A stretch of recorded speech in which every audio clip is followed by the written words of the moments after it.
ETV ప్రేక్షకులకి నమస్కారం. Triple detergent soap శుభమస్తు కార్యక్రమానికి స్వాగతం. ఈనాడు శుభమస్తు కార్యక్రమంలోని గ్రహఫల మంచంలో గ్రహాల యొక్క స్థితిగతులు, వాటి యొక్క శుభాశుభ ఫలితాల గురించి పరిశీలిద్దాం.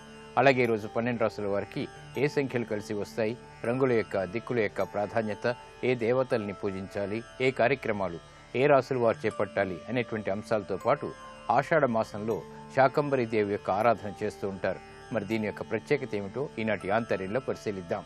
శ్రీ విజయనామ సంవత్సరం, ఆషాఢ మాసం, దక్షిణాయనం, గ్రీష్మ ఋతువు. ఈరోజు ఆషాఢ బహుళ పాడ్యమి పునఃప్రయత్నాలకి పనికి వస్తుంది. వ్యాపార సంబంధిత నూతన నిర్ణయాలకు కూడా బాగా కలిసి వస్తుంది. ఈరోజు వారం జయవారం లేదా మంగళవారం. ఈ మంగళవారం నాడు చేపట్టేటువంటి సుబ్రహ్మణ్య స్వామి యొక్క అభిషేకం రుణ పీడని తొలగిస్తుంది. అలాగే కందుల దానం ఉత్తమమైనటువంటి ధైర్యాన్ని కలిగిస్తుంది. ఇక ఈరోజు నక్షత్రం శ్రవణం నక్షత్రం. ఈ శ్రవణం నక్షత్రంలో ఈరోజు ఏ పాదంలో పుట్టినప్పటికీ కూడా దోషం లేదు, శుభప్రదమైనది. ఈ శ్రవణం నక్షత్రంలో ఈరోజు పుట్టేటువంటి వారికి చంద్రమహాదశతోటి ప్రారంభమవుతుంది. ఇక ఈరోజు 12 రాశుల వారికి ఏర్పడేటువంటి శుభాశుభ ఫలితాలను పరిశీలిద్దాం. ముందుగా మేషరాశి. ఈరోజు మేషరాశి వారిని పరిశీలించినట్టయితే కళాత్మక దృష్టితో కార్యక్రమ నిర్వహణ కొనసాగించగలుగుతారు. నైపుణ్యంతో కూడినటువంటి కార్యక్రమాల ద్వారా ఆనందకర సంఘటనల్ని ఆహ్వానిస్తారు. చేపట్టేటువంటి కార్యక్రమాలపై పట్టు బిగించగలుగుతారు. వ్యాపార నిమిత్తమే చేపట్టేటువంటి కార్యక్రమాల్లో ప్రోత్సాహం లభిస్తుంది. విద్యాపరమైనటువంటి అంశాలు బాగా కలిసి వస్తాయి. విజయాలకే చేసేటువంటి ప్రయత్నాలు ఊరట కలిగిస్తాయి. నూతన కార్యక్రమాలు గృహరీత్యా కూడా చేపట్టగలుగుతారు. ఆరోగ్యంలో చిరు సమస్యలు తలెత్తుతాయి. ఈ రోజు మీ అదృష్ట సంఖ్య 9. ఎరుపు వర్ణం ధైర్యాన్ని కలిగిస్తుంది. దక్షిణ దిశ ప్రయాణాలు ఈ రోజు శుభకరం. అనుకూల దైవం ఆంజనేయ స్వామి. ఈ రోజు మీరు ఆంజనేయ స్వామిని దర్శించడం, స్వామికి అభిషేకాదులు చేయటం, తమలపాకులతో కూడినటువంటి పూజలు సత్ఫలితాల్ని కలిగిస్తాయి. మనోధైర్యాన్ని, తద్వారా విజయాల్ని కలిగిస్తాయి. విద్యా సంబంధిత నూతన ప్రయత్నాలు, విదేశీ ప్రయత్నాలు ఈరోజు మీకు లాభిస్తాయి. ఈరోజు వృషభ రాశి వారిని పరిశీలించినట్టయితే సంభాషణల విషయంలో జాగ్రత్తలు పాటించాలి. స్థిరాస్తి విక్రయాల విషయంలో కూడా చిరు సమస్యలు తలెత్తుతాయి. నూతన కార్యక్రమాల్ని అవలీలగా దూకుడుగా ప్రారంభించినప్పటికీ విఘ్నాల్ని చవిచూస్తారు. భాగస్వాములతో చిరు సమస్యలు తలెత్తుతాయి. నూతన కార్యక్రమాలు గృహంలో ప్రారంభించగలుగుతారు. ఆనందకర వాతావరణం గృహరీత్యా చోటు చేసుకుంటుంది. వినోదాల్లో పాల్గొంటారు. ఖర్చులు పెరుగుతాయి. ఈ రోజు మీ అదృష్ట సంఖ్య 5. ఆకుపచ్చ వర్ణం రక్షణకి తోడ్పడుతుంది. ఉత్తర దిక్కు ప్రయాణాలు ఆర్థికపరమైనటువంటి అంశాల్లో కలిసి వస్తాయి. అనుకూల దైవం మహాకాళి. ఈ రోజు మీరు మహాకాళి అమ్మవారిని దర్శించడం, అమ్మవారికి కుంకుమార్చన నిర్వహించడం వంటి కార్యక్రమాలు కుజుడు ద్వారా ఏర్పడేటువంటి ప్రతికూలతని దూరం చేస్తుంది. శుభ ఫలితాలని ఆహ్వానిస్తుంది. ఆధ్యాత్మిక కార్యాలు, కార్యక్రమాలు ఈరోజు మీకు అనుకూలిస్తాయి. ఈరోజు మిథున రాశి వారిని పరిశీలించినట్టయితే ఆదాయం కంటే వ్యయం ఎక్కువగా ఉంటుంది. చేపట్టేటువంటి కార్యక్రమాల్లో శ్రమ ఎక్కువగా ఉంటుంది. వృత్తిపరమైనటువంటి వ్యవహారాల్లో అనిశ్చితి కొనసాగుతుంది. ఆర్థికపరమైనటువంటి అంశాల్లో జాగ్రత్తతో కూడినటువంటి నిర్ణయాలు తీసుకోవాలి. వృత్తిపరమైనటువంటి, వ్యాపారపరమైనటువంటి, ఉద్యోగ సంబంధిత వ్యవహారాల్లో ప్రశాంతతకే చేసేటువంటి ప్రయత్నాలు కొంతవరకు లాభిస్తాయి. గృహ విషయాలు సామాన్యం, ప్రయాణాలు సానుకూలం. ఈ రోజు మీ అదృష్ట సంఖ్య 3. పసుపు వర్ణం త్వరితగతిని శుభాలను కలిగిస్తుంది. ఈశాన్య దిక్కు ప్రయాణాలు అనుకూలం. అనుకూల దైవం గణపతి. ఈ రోజు మీరు మహాగణపతిని దర్శించడం, స్వామికి అభిషేకాదులు నిర్వహించడం వంటి కార్యక్రమాలు విఘ్నాల్ని దూరం చేసి విజయాల్ని ఆహ్వానిస్తుంది. వ్యాపార సంబంధిత సాహస నిర్ణయాలు ఈరోజు మీకు ఊరట కలిగిస్తాయి. ఈరోజు కర్కాటక రాశి వారిని పరిశీలించినట్టయితే ఆదాయాన్ని పెంపొందింప చేసుకునేటువంటి మార్గాలు సులభతరమవుతాయి. రాజకీయ లబ్ధికే చేపట్టేటువంటి కార్యక్రమాల్ని స్వాగతించగలుగుతారు. వృత్తిపరమైనటువంటి వ్యవహారాల్లో అభిప్రాయ భేదాలు వీడిపోతాయి. అధిక ఖర్చులు ఉన్నప్పటికీ ఆదాయాన్ని పెంపొందింప చేసుకోగలుగుతారు. విదేశీ వ్యవహారాలు బాగానే కలిసి వస్తాయి. కుటుంబ సఖ్యతలో లోపం కనిపిస్తుంది. ఈ రోజు మీ అదృష్ట సంఖ్య 2. తెలుపు వర్ణం ప్రశాంతతను పెంచుతుంది, సఖ్యతకి తోడ్పడుతుంది. తూర్పు దిక్కు ప్రయాణాలు శుభకరం. అనుకూల దైవం ఈశ్వరుడు. ఈ రోజు మీరు శివాలయాన్ని దర్శించటం, ఈశ్వరుడికి అభిషేకాదులు నిర్వహించడం వంటి ఉత్తమ చర్యలు గ్రహ అతి ప్రతికూలతని దూరం చేస్తుంది. ఆదాయాన్ని పెంచుతుంది. పెట్టుబడులు ఈ రోజు మీకు అనుకూలిస్తాయి. ఈరోజు సింహరాశి వారిని పరిశీలించినట్టయితే మానసిక ధైర్యం కలిగి ఉంటారు. చేపట్టేటువంటి కార్యక్రమాలపై పట్టు బిగించగలుగుతారు. పట్టుదలతో కూడినటువంటి కార్యక్రమ నిర్వహణ, తద్వారా విజయాలు దగ్గరవుతాయి. ఆధ్యాత్మిక కార్యక్రమాల్లో పాల్గొంటారు. పెట్టుబడుల విషయంలో ఏర్పడినటువంటి అనిశ్చితి తొలగిపోతుంది. విదేశీ సంబంధ బాంధవ్యాలు మెరుగుపడతాయి. స్థిరాస్తి విషయాల్లో కూడా అనుకూలత సాధించుకోగలుగుతారు. కుటుంబ సభ్యుల మధ్య ఏర్పడినటువంటి పేచీలకు స్వస్తి చెప్పగలుగుతారు. ఆరోగ్యం పదిలం. ఈ రోజు మీ అదృష్ట సంఖ్య 6. తెలుపు వర్ణం ప్రశాంతతని పెంచుతుంది. తూర్పు దిక్కు ప్రయాణాలు శుభకరం. అనుకూల దైవం లక్ష్మీ నరసింహస్వామి. ఈ రోజు మీరు లక్ష్మీ నరసింహస్వామిని దర్శించటం, స్వామికి అభిషేకాదులు నిర్వహించడం వంటి కార్యక్రమాలు మనోధైర్యాన్ని పెంచుతాయి. సాహసోపేతమైనటువంటి నిర్ణయాలు తద్వారా విజయాలు చేజెక్కించుకోగలుగుతారు. స్థిరాస్తి కొనుగోలు వంటివి ఈ రోజు మీకు లాభిస్తాయి, ఉపకరిస్తాయి. ఈ రోజు కన్యారాశి వారిని పరిశీలించినట్టయితే ఆందోళనకర పరిస్థితులు ఉన్నప్పటికీ నెగ్గుకు రాగలుగుతారు. వ్యయం ఎక్కువగా ఉంటుంది. మానసిక వేదనలు పెరుగుతాయి. చేపట్టేటువంటి కార్యక్రమాలపై ఏకాగ్రత తగ్గుతుంది. విద్యా సంబంధిత విషయాల్లో జాగ్రత్తతో కూడినటువంటి నిర్ణయాలు తప్పనిసరి. ఆరోగ్యంలో కూడా చిరు సమస్యలు తలెత్తుతాయి. ఈ రోజు మీ అదృష్ట సంఖ్య 3. పసుపు వర్ణం రక్షణకి తోడ్పడుతుంది. తూర్పు దిక్కు ప్రయాణాలు శుభకరం. అనుకూల దైవం శ్రీ వెంకటేశ్వర స్వామి. ఈ రోజు మీరు వెంకటేశ్వర స్వామిని దర్శించడం, స్వామికి అభిషేకాదులు నిర్వహించడం వంటి కార్యక్రమాలు మానసిక ప్రశాంతతను పెంచి విజయాలను దగ్గర చేస్తాయి. ఉద్యోగ సంబంధిత నూతన ప్రయత్నాలు ఈ రోజు మీకు ఉపకరిస్తాయి. ఈ రోజు తులారాశి వారిని పరిశీలించినట్టయితే వాహన సౌఖ్యం ఏర్పడుతుంది. చేపట్టేటువంటి కార్యక్రమాలపై ఆదాయాన్ని పెంపొందింపు చేసుకునేటువంటి మార్గాలు సులభతరం అవుతాయి. వృత్తిపరమైనటువంటి వ్యవహారాల్లో కూడా అనుకూలత సాధించగలుగుతారు. ఉద్యోగ సంబంధిత వ్యవహారాల్లో ప్రాధాన్యత పెరుగుతుంది. ఆశించినటువంటి ప్రయోజనాలు అన్ని రంగాల వరకు మెల్లమెల్లగా ప్రారంభమవుతాయి.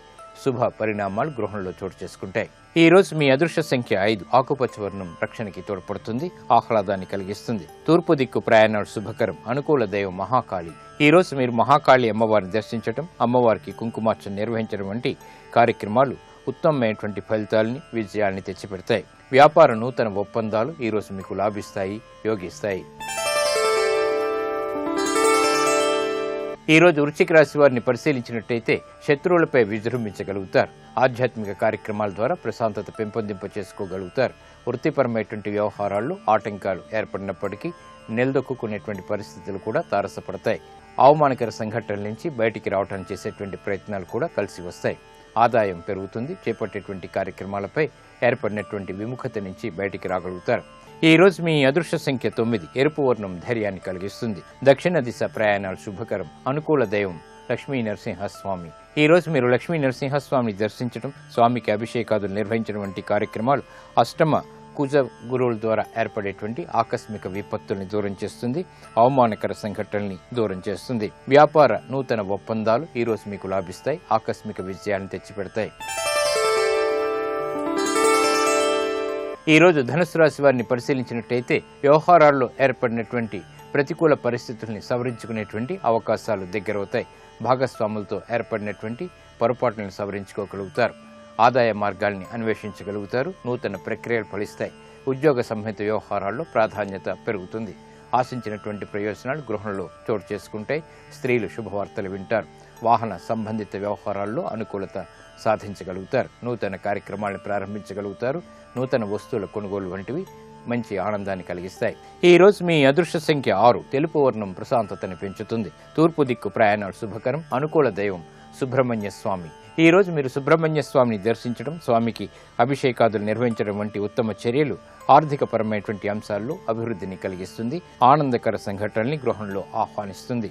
ఇక విదేశీ సంబంధిత లావాదేవీలు, ప్రక్రియలు, సంభాషణలు ఈ రోజు మీకు లాభిస్తాయి. ఈ రోజు మకర రాశి వారిని పరిశీలించినట్టయితే రాజకీయ సంబంధ బాంధవ్యాలు మెరుగవుతాయి. చేపట్టేటువంటి కార్యక్రమాలపై శ్రద్ధ కలిగి ఉంటారు. ఆకస్మిక ఆర్థిక అవకాశాలు దగ్గరవుతాయి. చేపట్టేటువంటి కార్యక్రమాల్లో శ్రద్ధ పెరుగుతుంది. శత్రువులపై విజయాలు సాధించగలుగుతారు. నూతన కార్యక్రమాల్లో ఏర్పడినటువంటి పొరపాట్లను సవరించుకోగలుగుతారు.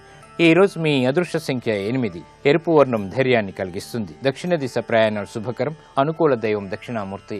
ఈ రోజు మీరు దక్షిణామూర్తి స్వామిని దర్శించడం, స్వామికి అభిషేకాదులు నిర్వహించడం ద్వారా నైపుణ్యంతో కూడినటువంటి కార్యక్రమ నిర్వహణ, తద్వారా విజయాలు చేజిక్కించుకోగలుగుతారు. ఒత్తిళ్లు దూరమవుతాయి. రుణ ప్రయత్నాలు ఈ రోజు మీకు లాభిస్తాయి. ఈ రోజు కుంభరాశి వారిని పరిశీలించినట్టయితే మానసిక ప్రశాంతత కలిగి ఉంటారు. చేపట్టేటువంటి కార్యక్రమాలపై అవగాహన ఏర్పడుతుంది. వృత్తిపరమైనటువంటి, వ్యాపారపరమైనటువంటి, ఉద్యోగ సంబంధిత వ్యవహారాల్లో అభివృద్ధి కొనసాగుతుంది. పిల్లల ద్వారా ఆనందం లభిస్తుంది. సంతోషకర వార్తలు అన్ని రంగాల వారికి కూడా దగ్గరవుతాయి. వృత్తిపరమైనటువంటి వ్యవహారాల్లో అభివృద్ధి గోచరిస్తుంది. వ్యాపార విస్తరణలు వంటివి కూడా రాణిస్తాయి. ఉద్యోగ సంబంధిత అభివృద్ధికి చేపట్టేటువంటి కార్యక్రమాలు కూడా సత్ఫలితాన్ని కలిగిస్తాయి. విద్యాపరమైనటువంటి విషయాల్లో కీలక బాధ్యతలు, నిర్ణయాలు తీసుకోగలుగుతారు. ఆరోగ్యం పదిలం. ఈ రోజు మీ అదృష్ట సంఖ్య 5. ఆకుపచ్చ వర్ణం రక్షణకి తోడ్పడుతుంది. ఉత్తర దిక్కు ప్రయాణాలు శుభకరం. అనుకూల దైవం ఈశ్వరుడు. ఈ రోజు మీరు శివాలయాన్ని దర్శించడం, ఈశ్వరుడికి అభిషేకాదులు నిర్వహించడం వంటి కార్యక్రమాలు గ్రహ అనుకూలతని రెట్టింపు చేస్తుంది. శుభవార్తల్ని ఆహ్వానిస్తుంది. స్థిరాస్తి కొనుగోలు వంటివి ఈ రోజు మీకు లాభిస్తాయి. ఈ రోజు మీనరాశి వారిని పరిశీలించినట్టయితే ఆహ్లాద సంఘటనలు గృహంలో చోటు చేసుకుంటాయి. శారీరక శ్రమ అధికంగా ఉన్నప్పటికీ విజయాలు కూడా వెన్నంటి ఉంటాయి. విదేశీ వ్యవహారాల్లో ఆర్థిక సంబంధ బాంధవ్యాలు మెరుగవుతాయి. నూతన కార్యక్రమాలను ప్రారంభించగలుగుతారు. వృత్తిపరమైనటువంటి వ్యవహారాల్లో ఆర్థిక అనిశ్చితి నుంచి బయటికి రావడానికి చేసేటువంటి ప్రయత్నాలు కలిసి వస్తాయి. ఉద్యోగ సంబంధిత వ్యవహారాల్లో చిరు సమస్యలు తలెత్తినప్పటికీ నిలదొక్కుకోగలుగుతారు. గృహ విషయాల్లో చిరు సమస్యలు కొనసాగుతాయి. ఈ రోజు మీ అదృష్ట సంఖ్య 2. ఎరుపు వర్ణం ధైర్యాన్ని కలిగిస్తుంది. ఈశాన్య దిక్కు ప్రయాణాలు శుభకరం. అనుకూల దైవం ఆంజనేయ స్వామి. ఈ రోజు మీరు ఆంజనేయ స్వామిని దర్శించడం, స్వామిని తమలపాకులతో పూజించడం వంటి ఉత్తమ చర్యలు గ్రహ అతి ప్రతికూలతని దూరం చేస్తుంది. ముఖ్యంగా అష్టమ శని రాహుల ద్వారా, అలాగే అర్ధాష్టమ గురు కుజుల ద్వారా ఏర్పడేటువంటి విపరీత విపత్తుల్ని దూరం చేస్తుంది. ఆర్థిక నూతన ప్రయత్నాలు ఈ రోజు మీకు లాభిస్తాయి. నేటి గ్రహయోగాన్ని పరిశీలిద్దాం. నేటి గ్రహాల యొక్క స్థితిగతులను కనుక పరిశీలించినట్టయితే చంద్రుడి యొక్క మకర క్షేత్ర స్థితి, బృహస్పతి యొక్క మిథున క్షేత్ర స్థితి, బుధుడు యొక్క మిథున క్షేత్ర స్థితి, అలాగే శుక్రుడు యొక్క సింహ క్షేత్ర స్థితి, ఇది ఈ రోజు పుట్టేటువంటి వారికి చంద్రాది యోగాన్ని కలిగిస్తుంది. ఇది శుభయోగం. అధికారం, పదవుల్ని పొందటానికి బాగా ఉపకరిస్తుంది. ముఖ్యమైనటువంటి విద్యా సంబంధిత వ్యవహారాల్లో కీలక బాధ్యతలు నిర్వహించడానికి కూడా ఇది ఉపకరిస్తుంది. ఇక ఈరోజు 12 రాసుల వారు చేపట్టవలసినటువంటి కార్యక్రమాలను పరిశీలించినట్టయితే విద్యా సంబంధిత ప్రయత్నాలు బాగా కలిసి వస్తాయి. విదేశీ ప్రయాణాలు కూడా బాగా కలిసి వస్తాయి. వస్తువు సేకరణ వంటివి బాగా లాభిస్తాయి. నిగూఢమైనటువంటి విషయాలు తెలుసుకోవటానికి ఈరోజు బాగా పనికి వస్తుంది.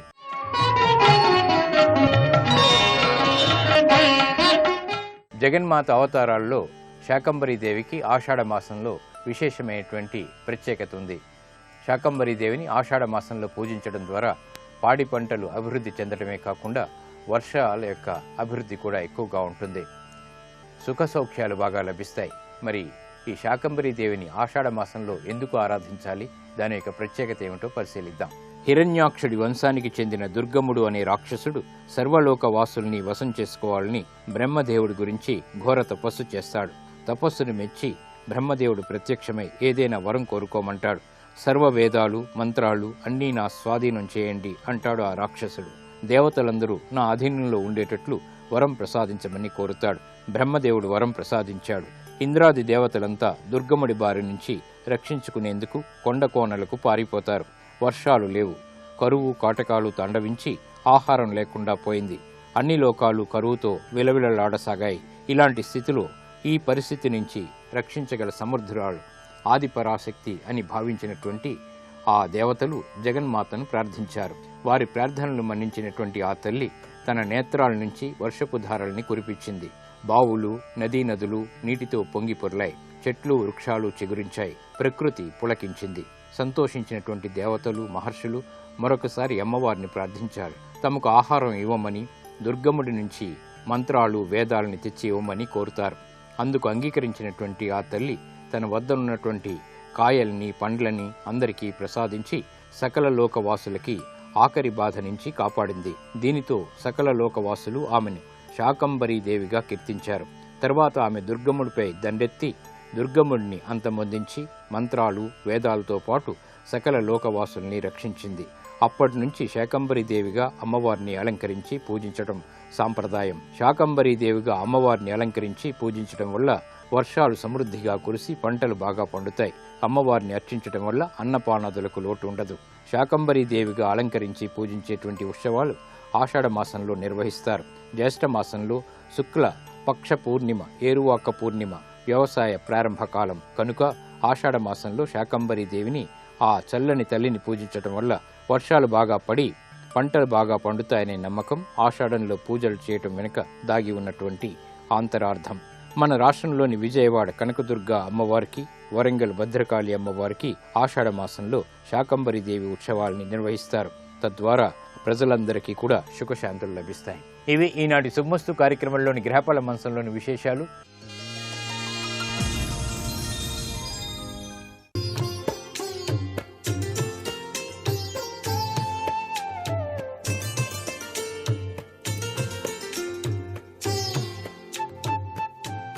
ట్రిపుల్ ఎక్స్ డిటర్జెంట్ సోప్ శుభమస్తు కార్యక్రమంలో గృహబలం అంశానికి స్వాగతం.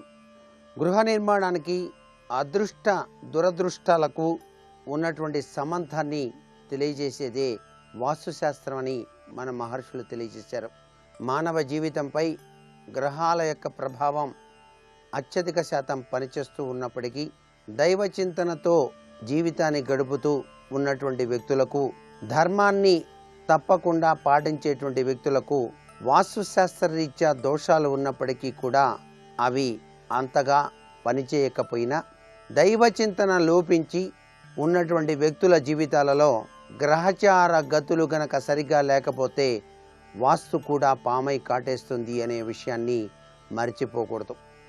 అందుచేతనే మన మహర్షులు శాస్త్రీయత దృక్పథ రీత్యా అనేక విశేషాంశాలు అధ్యయనం చేసి మనకు వాస్తుశాస్త్రాన్ని విశ్వకర్మ మొదలైనటువంటి మహాపురుషులు అందించారు. ఈ వాస్తు నియమాల్లో దాగిన పరమ సత్యాన్ని అర్థం చేసుకున్నట్లయితే చక్కటి జీవనాన్ని గడపడానికి ఆస్కారం ఉంది. ప్రతి వ్యక్తి ఆలోచించేది తనకంటూ ఒక గృహం కావాలి అని. ఆ గృహం కావాలన్నా గ్రహాలు అనుకూలించాలి. ఆ గ్రహాలు అనుకూలించాలంటే సర్వేశ్వరుని యొక్క ప్రార్థన చక్కటి యోగాన్ని కలిగిస్తుంది. ఎందుకంటే ఈశ్వరుడు అనుగ్రహిస్తేనే గృహయోగం పడుతుంది అనే విషయాన్ని కూడా ప్రతి ఒక్కరూ అవగాహన చేసుకోవాలి. ఈశ్వరార్చన మించిన సత్ఫలితం మరొకటి లేదు. కాబట్టి ఈశ్వరుణ్ణి ఆరాధన చేసేటువంటి విధి విధానాల్లో పాటించవలసిన నియమాలు కూడా చాలా గొప్పగా మనకు మహర్షులు చక్కగా తెలియజేశారు. శివనామం సర్వత్రా కూడా ఆరోగ్యం, ఐశ్వర్యాన్ని ప్రసాదిస్తుందని గుర్తెరుగుతూ వాస్తుశాస్త్రంలో మనం ఒక గృహాన్ని నిర్మించేటప్పుడు ఆ స్థల నిరూపణ అనేటువంటిది ముఖ్యమైనటువంటి భూమికను వ్యవహరిస్తుంది. ఆ స్థలం పూర్వీకులు ఎవరు ఉన్నారు, అక్కడ వారు ఎలా జీవించారు, ఆ పూర్వీకులు ఉన్నప్పుడు వారి యొక్క స్థితిగతులు ఎలా ఉండేవి అనే విషయాన్ని కూడా అవగాహన చేసుకోవాలి.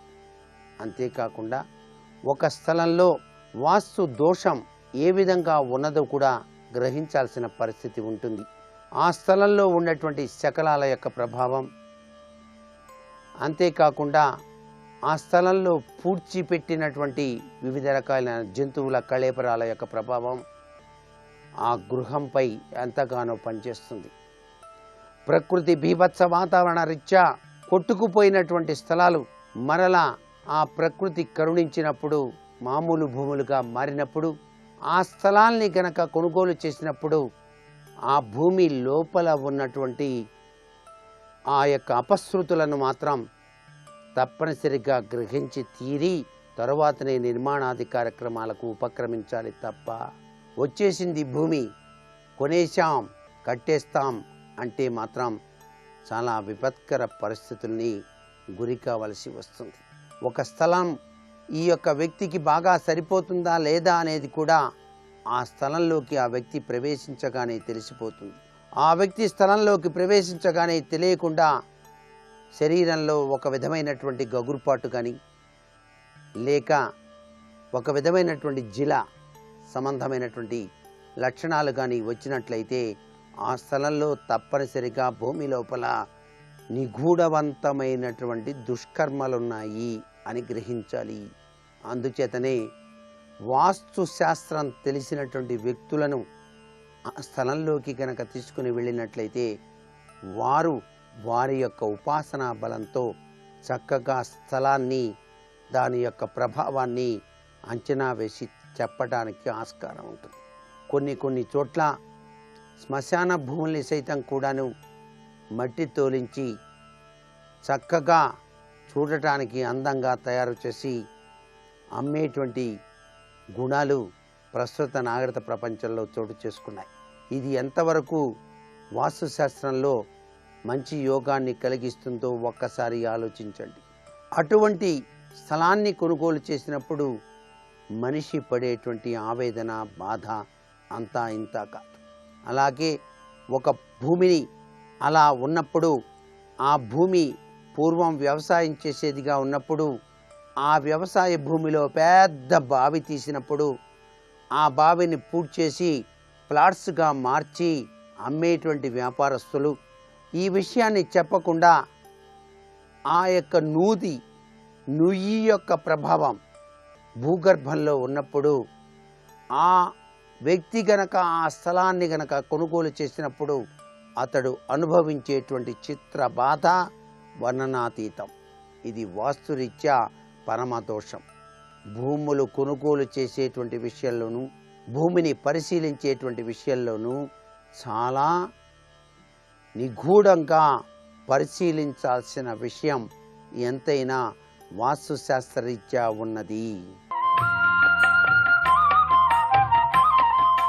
నేటి వాస్తు సందేహాన్ని గనక పరిశీలన చేసినట్లయితే, ఒక స్థలాన్ని కొనుగోలు చేసేటప్పుడు వాస్తుశాస్త్రరీత్యా పాటించవలసిన నియమాలు ఏమిటి? వ్యక్తి జీవితంలో గృహం అనేది ఒక యోగం.